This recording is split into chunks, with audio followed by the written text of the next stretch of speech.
Alright, we have already learned how to run application using EC2, Lambda, autoscaling and elastic Beanstalk. Welcome to segment 2 storage services. Imagine I launch an EC2 instance today and install my application. And tomorrow I stop that instance. What happens to my photos? What happens to my videos, backups, database files? This is where the storage services enter the picture. A simple trick for the exam: compute services run your application, a storage services store your data. Now, AWS gives us 5 major storage services that you absolutely need to know for CLF C02: EC2, EBS, EFS, Glacier, Backup. And instead of memorizing definition, let's use real world example. S3 is kind of Google Drive. EBS is SSD inside your system. EFS is shared office drive, or whenever Linux storage is defined, could be another EFS. Glacier is warehouse where old files are stored. And AWS Backup, it is your IT backup. If you remember those 5 analogies, half the storage domain become easy. Now, let's start with the king of AWS storage, that is Amazon S3, simple storage services. If CLF C02 had a favorite service, it would probably be this one. AWS defines this as an object storage service. And now let's forget the fancy words. Think Google Drive, think OneDrive, think Dropbox. You upload files and AWS stores them. Simple. The exam loves this 3 word: bucket, object, durability. Bucket is a folder, object is a file, and durability means AWS is extremely good at not losing your data. AWS advertises 11 nines of durability. Don't memorize the number, just remember, very difficult to lose data. And also the 11.9. Now, here comes exam trap. Can S3 be attached directly to EC2 as a hard disk? No, because S3 is object storage, not block storage. Another favorite question could be, what services host static website? And then your answer could be S3, could be one of them. Now let's talk about storage classes. Imagine Instagram. Photos uploaded today, S3 standard. Photos not accessed for month, a standard IA, infrequent access. Photos stored for years, Glacier. And very old compliance records, deep archive. This is exactly why lifecycle policies exist. Lifecycle policies automatically move data to cheaper storage over time, and exam trick could be, whenever you see move data automatically, think lifecycle policies. Now let's have some quiz. Which of the following is true about Amazon S3? S3 is a block storage? No. EBS could be a block storage. S3 is the object storage. S3 objects data stores data as an object. Yes. S3 can be attached to EC2. No, because it is an object storage, not a block storage. S3 is used for operating system storage. Obviously no. Which S3 storage class is the most effective for long-term archival data that is rarely accessed? Rarely accessed, Glacier Deep Archive. You want to host a static website with high durability and scalability. Base services, should you choose S3?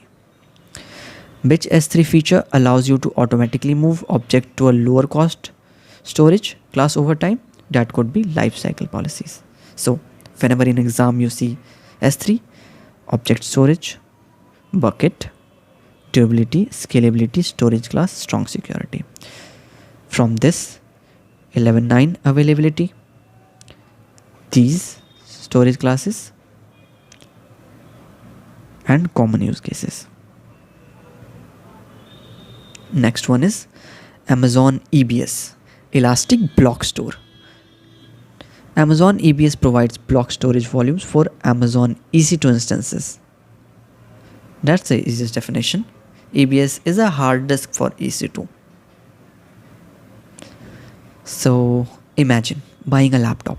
the laptop is EC2 and the SSD inside it is EBS. The exam loves comparing S3 and EBS. S3 stores file, works as an object storage, but EBS store blocks. So S3 is object storage, EBS is block storage. Another important exam point is, if I stop an EC2 instance, does EBS data disappear? No, data remains. Think of it like shutting down your laptop. Your SSD does not magically erase itself. Now another trick, EBS belongs to one AG. For AWS CLF C02 exam, EBS belongs to one AZ. And AWS asks this frequently. If I create EBS in Mumbai AZ1, can I directly attach it to instance in AZB? No, because EBS is AZ specific. Now, let's talk a bit about snapshots. Snapshots are backups of EBS volume. Where are snapshots stored? It is stored in S3. This is asked surprisingly often. Finally, remember, EBS size can increase but cannot decrease. If you see a question asking, can I shrink EBS from 500 GB to 200 GB? Answer is no. So, quiz time. Which type of storage is Amazon EBS? From its name only, block storage. Which statement about EBS is true? It can be attached to multiple EC2 instances at a time. No. Data is lost when the EC2 instance is stopped. No. It is locked to the single AZ, or it is locked to the availability zone. Yes. What is the maximum size of GP3 EBS volume? That could be 16 TB. And which EBS volume type is best for high performance databases? That could be IO2. You must be aware about GP3 and IO2. So, from exam tip, one-liner, EBS is a virtual hard disk for EC2. It is a block storage, persistent, AZ specific, and can be increased but not decrease. EBS could be like a hard disk for EC2. So, next one is EFS. Let's imagine we have 3 EC2 instances. All 3 needs access to same files. Can we use EBS? No, because EBS is usually attached to one instance. This is where elastic file system comes in.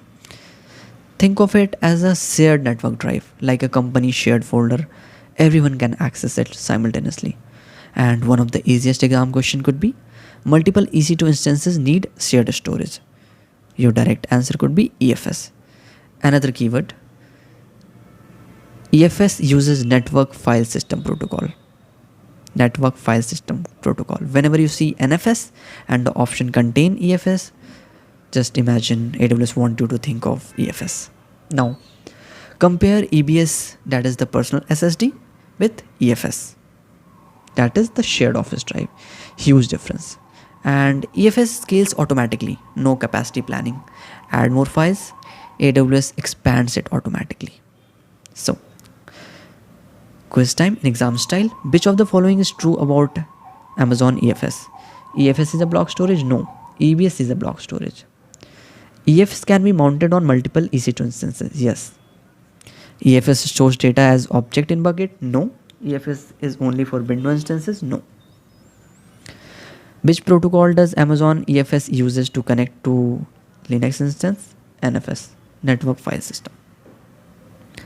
Which EFS performance mode is best for application with large amount of system files, small files? Max IO. Is Amazon EFS suitable for Windows-based workload? No. So, exam tip, one-liner. EFS is like a shared scalable file system for Linux instances that uses NFS. It can be mounted on multiple EC2 and scales automatically. Moving to the next. Amazon S3 storage classes and Glacier. This slide might look complicated, but it's actually pretty easy. Think temperature, hot data, warm data, cold data, frozen data. Hot data means frequently accessed. That's S3 for you. Warm data means occasionally accessed. That's the standard in IA. Cold data means archived. That's Glacier. Frozen data could mean cheapest archive. That's Glacier Deep Archive. The exam absolutely loves this topic. A company stored tax record for 10 years. 10 years is a huge time, so Deep Archive. A company accesses data daily. Daily is the frequent access is standard. A company wants automatic movement to cheaper storage. So your answer could be life cycle policies. Here is the trick I use. Imagine your old WhatsApp photo. Now, recent photo could be in standard. 6-month old photo could be in IA. 3 years old photo could go to Glacier. And 10 years old photo could go to Deep Archive. That's how AWS want you to think from exam perspective. Now, the quiz time. A company needs storage for file access daily. Whenever the daily is mentioned, is S3 standard. That's the hot data. A company needs the cheapest storage for compliance records kept for 10 years. 10 years is a long time, so Glacier Deep Archive. So, one-liner. S3 standard hot data. IA warm data. Glacier cold data. Deep Archive frozen data. Lifecycle policy. Automatic movement between them. Coming to AWS Backup. Now, imagine you are a cloud administrator. You have EC2, RDS, DynamoDB, EFS, and your manager says, take backups of everything. Do you manually configure backup of each service? Well, you could, but AWS gives a better solution. AWS Backup. Think of AWS Backup as a backup manager. One place, one dashboard, one policy, multiple AWS account. The exam keyword is centralized backup management. Whenever you see in the exam, manages backup across multiple AWS services, your answer could be AWS Backup. Not S3, not Glacier, not EBS, AWS Backup. So, exam tip. If the questions ask about centralizing and automating backup across AWS services, as already I have said, I am just repeating it. That's the AWS Backup for you. The keyword is centralized backup system. Now, coming to the storage summary. This slide is where everything comes together. Let's do the ultimate AWS storage trick.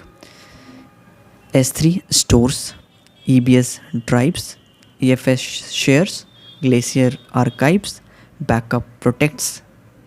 Okay, so S3 is object storage system, EBS is block storage system, EFS could be used when multiple instances are involved, and so on.